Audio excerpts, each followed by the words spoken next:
ಗೃಹಜ್ಯೋತಿ ರಾಜ್ಯದಲ್ಲಿರುವಂತ ಎಲ್ಲರಿಗೂ ಉಚಿತ ವಿದ್ಯುತ್ ನೀಡುವಂತ ಯೋಜನೆ 200 ಯೂನಿಟ್ ವರೆಗೂ ಫ್ರೀ ಕರೆಂಟ್ ಕೊಡುವಂತ ಸ್ಕೀಮ್. ಇದರಿಂದ ಮಧ್ಯಮ ವರ್ಗದವರಿಗೆ ಹೆಚ್ಚು ಲಾಭ ಆಗ್ತಿದೆಯಾದರೂ ಬಡವರು ಒಂದೆರಡು ಯೂನಿಟ್ ಅನ್ನ ಹೆಚ್ಚಿಗೆ ಬಳಸಿದ್ರು ಕೂಡ ಅದಕ್ಕೆ ಬಿಲ್ ಬರ್ತಾ ಇತ್ತು. ಇದೇ ತಾರತಮ್ಯಕ್ಕೆ ಸರ್ಕಾರ ಮುಲಾಮ್ ಹಚ್ಚೋ ಕೆಲಸ ಮಾಡಿದೆ. ಯಾಕಂದ್ರೆ ಹೆಚ್ಚುವರಿಯಾಗಿ 10 ಯೂನಿಟ್ ಅನ್ನ ಘೋಷಣೆ ಮಾಡಿದೆ ಸರ್ಕಾರ. ಹಾಗಾದ್ರೆ ಯಾರಿಗೆಲ್ಲ ಸಿಗುತ್ತೆ ಹೆಚ್ಚುವರಿ 10 ಯೂನಿಟ್? ಬನ್ನಿ ನೋಡ್ಕೊಂಬೋಣ.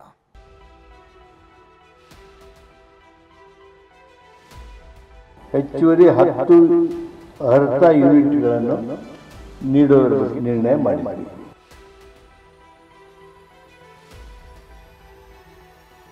ಅವರು 10% ಬದಲಾಗಿ 10 ಯೂನಿಟ್ ಎಕ್ಸ್ಟ್ರಾ ಕೊಡಲಿಕ್ಕೆ ಈಗಾಗಲೇ ಕ್ಯಾಬಿನೆಟ್ ನಿರ್ಧಾರ ಮಾಡಿದೆ. ಉಚಿತ ವಿದ್ಯುತ್ ಶೂನ್ಯ ಬಿಲ್. ಇದು ಸಿದ್ದರಾಮಯ್ಯ ಸರ್ಕಾರದ ಗೃಹಜ್ಯೋತಿ ಗ್ಯಾರಂಟಿ ಯೋಜನೆ. ರಾಜ್ಯದ ಲಕ್ಷಾಂತರ ಗ್ರಾಹಕರು ಇದರ ಲಾಭ ಪಡೆಯುತ್ತಿದ್ದಾರೆ. ಇದೇ ಉಚಿತ ವಿದ್ಯುತ್ ಯೋಜನೆಯ ಗ್ರಾಹಕರಿಗೆ ಸರ್ಕಾರ ಇವತ್ತು ಮತ್ತೊಂದು ಗಿಫ್ಟ್ ಕೊಟ್ಟಿದೆ. ಕಡಿಮೆ ಯೂನಿಟ್ ಬಳಸೋ ಗ್ರಾಹಕರಿಗೆ ಗುಡ್ ನ್ಯೂಸ್ ಕೊಟ್ಟಿದೆ. ಗೃಹಜ್ಯೋತಿ ಯೋಜನೆಯ ಗ್ರಾಹಕರಿಗೆ ಗಿಫ್ಟ್. 10% ಬದಲಾಗಿದೆ ಹೆಚ್ಚುವರಿ 10 ಯೂನಿಟ್. ರಾಜ್ಯದಲ್ಲಿ 5 ಗ್ಯಾರಂಟಿ ಭರವಸೆ ಮೂಲಕವೇ ಅಧಿಕಾರಕ್ಕೇರಿದ್ದ ಸಿದ್ದರಾಮಯ್ಯ ಸಿಎಂ ಗಾದಿಗೇರ್ತಿದ್ದಂತೆ ಒಂದೊಂದೇ ಗ್ಯಾರಂಟಿ ಯೋಜನೆ ಜಾರಿಗೊಳಿಸಿದ್ರು. ಈ ಪೈಕಿ ಉಚಿತ ವಿದ್ಯುತ್ನ ಗೃಹಜ್ಯೋತಿ ಯೋಜನೆ ಕೂಡ ಒಂದು.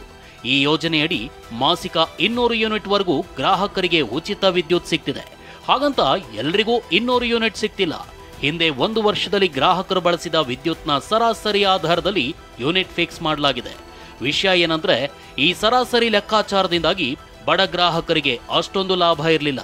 ಆದರೆ ಇಂದು ನಡೆದ ಸಚಿವ ಸಂಪುಟ ಸಭೆಯಲ್ಲಿ ಬಡವರ ಪರವಾದ ನಿರ್ಧಾರ ಕೈಗೊಳ್ಳಲಾಗಿದೆ. ಪ್ರತಿ ತಿಂಗಳು 48 ಯೂನಿಟ್ ಒಳಗೆ ವಿದ್ಯುತ್ ಬಳಸುವ ಗ್ರಾಹಕರಿಗೆ ಹೆಚ್ಚುವರಿ 10 ಯೂನಿಟ್ ಕರೆಂಟ್ ನೀಡಲು ಸರ್ಕಾರ ನಿರ್ಧರಿಸಿದೆ. ಕನ್ಸ್ಯೂಮ್ ಮಾಡ್ತಾ ಇದ್ರು, ಅದಕ್ಕಿಂತ 10% ಹೆಚ್ಚಿನವರೆಗೆ ಕೊಡ್ತೀವಿ ಅಂತ.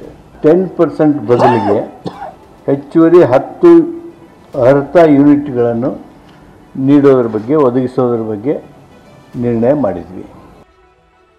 ಮುಂದಿನ ತಿಂಗಳಿನಿಂದಲೇ ಹೆಚ್ಚುವರಿ ಯೂನಿಟ್. ಹೊಸ ಕೊಡುಗೆಯಿಂದ ಸರ್ಕಾರಕ್ಕೆ 600 ಕೋಟಿ ಹೊರೆ. ಮಾಸಿಕ 48 ಯೂನಿಟ್ ವರೆಗೆ ವಿದ್ಯುತ್ ಬಳಸೋ ಗ್ರಾಹಕರಿಗೆ 10% ಹೆಚ್ಚುವರಿ ವಿದ್ಯುತ್ ನೀಡಲಾಗ್ತಿತ್ತು. ಆದರೆ ಪ್ರತಿ ತಿಂಗಳು 20-30 ಯೂನಿಟ್ ಬಳಸೋರಿಗೆ ಇದರಿಂದ ಅಷ್ಟೊಂದು ಪ್ರಯೋಜನ ಇರಲಿಲ್ಲ.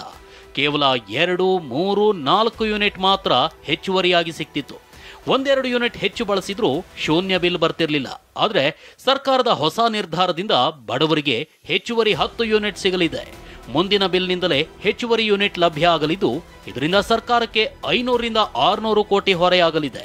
ಇಷ್ಟೊಂದು ಹೊರೆಯಾದರೂ ಬಡವರಿಗೆ ಅನುಕೂಲ ಆಗಲಿದೆ ಅಂತಾರೆ ಇಂಧನ ಸಚಿವರು. ಬಡವರಿಗೆ ಅನುಕೂಲ ಆಗ್ತದಲ್ಲ, ಎಷ್ಟೋ ಜನರಿಗೆ ತೊಂದರೆ ಆಗ್ತಾ ಇದ್ಬಿಟ್ರೆ ಅವ್ರಿಗೆ 0 ಬಿಲ್ ಬರ್ತಾ ಇರಲಿಲ್ಲ. ಯಾಕಂದ್ರೆ ಈಗ 20 ಯೂನಿಟೇ ಯೂಸ್ ಮಾಡ್ತಾರೆ. ನಾವು 2 ಯೂನಿಟ್ ಕೊಡ್ತೀವಿ, 22 ಕೊಡ್ತೀವಿ. 22 ಯೂನಿಟ್ಲಿ ಅವ್ರಿಗೇನು ಅನುಕೂಲ ಆಗೋದಿಲ್ಲಲ್ಲ.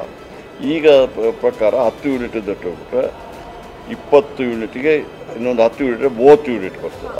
ಸರ್ಕಾರದ ನಿರ್ಧಾರಕ್ಕೆ ಗ್ರಾಹಕರು ಕೂಡ ಖುಷಿ ವ್ಯಕ್ತಪಡಿಸಿದ್ದಾರೆ. ಬಡವರಿಗಾದ್ರೆ 10-20 ಯೂನಿಟ್ ಯೂಸ್ ಮಾಡೋದು 10 ಯೂನಿಟ್ ದುಡ್ಡು ಉಳಿಯುತ್ತೆ. ಅದು ಲಾಸ್ ಆಗ್ತಾ ಇತ್ತು. ಬಟ್ ಇದು ಮಾಡೋದ್ರಿಂದ ಬಡವ್ರಿಗೆ ತುಂಬ ಅನುಕೂಲ ಆಗುತ್ತೆ. ಸರ್ಕಾರ ಮಾಡಿದ್ರೆ ಒಳ್ಳೇದೇ. ಬಟ್ ಸುಮ್ಮನೆ ಯಾರು ಹೇಳಿದ್ರಲ್ಲ, ಇದು ನಿಜವಾಗ್ಲೂ ಒಳ್ಳೇದಿದೆ. ಏನು ಮಾಡಿದ ಸರ್ಕಾರ ಚೆನ್ನಾಗಿ ಮಾಡಿದೆ.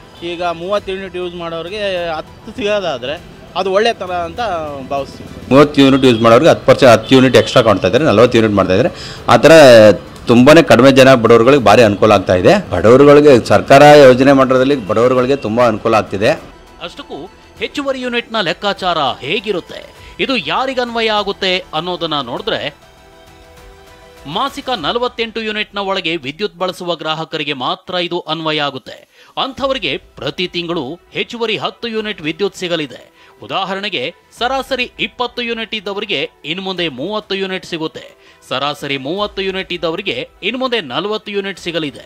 ಅದರಂತೆ ಸರಾಸರಿ 48 ಯೂನಿಟ್ ಇದ್ದವರಿಗೆ ಇನ್ನು ಮುಂದೆ 58 ಯೂನಿಟ್ ಸಿಗಲಿದೆ. ಸರಾಸರಿಗಿಂತ ಹೆಚ್ಚುವರಿ 10 ಯೂನಿಟ್ ಬಳಸಿದ್ರೂ ಶೂನ್ಯ ಬಿಲ್ ಬರಲಿದೆ. ಗೃಹಜ್ಯೋತಿ ಯೋಜನೆಯ ಹಳೆ ಲೆಕ್ಕಾಚಾರ ಶ್ರೀಮಂತರಿಗೆ ಹೆಚ್ಚು ಅನುಕೂಲ ಆಗಿತ್ತು. ಆದರೆ ಹೆಚ್ಚುವರಿ 10 ಯೂನಿಟ್ ಘೋಷಣೆಯಿಂದ ಬಡವರಿಗೂ ಅನುಕೂಲ ಆಗಲಿದೆ. Bureau report, TV9.